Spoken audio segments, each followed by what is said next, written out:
Здравствуйте, с вами доктор-отоларинголог Усманова Александра Сергеевна. Работаю в клинике Неоклиник. Значит, храп – это проблема, действительно проблема современности, которая причиняет больше неудобства не самому пациенту, а окружающим.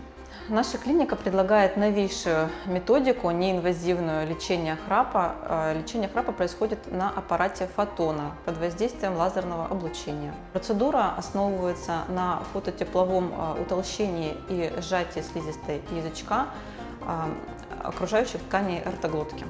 Лазерная энергия под воздействием эрбиевого лазера доставляется к окружающим тканям ротоглотки, проникает в слизистую посредством насадки PC-03. Длина волны составляет 2940 нанометров. При активации лазера тепловая энергия накапливается в слизистой, вызывая реконструкцию коллагена и сжатие слизистой. Перед процедурой не требуется никакой особой подготовки, анестезия не проводится, потому что процедура является максимально щадящей. Значит, после процедуры также особых рекомендаций не требуется, пациент возвращается к обычному образу жизни. Результат лечения в среднем сохраняется в течение года. Через год требуется повторная обработка.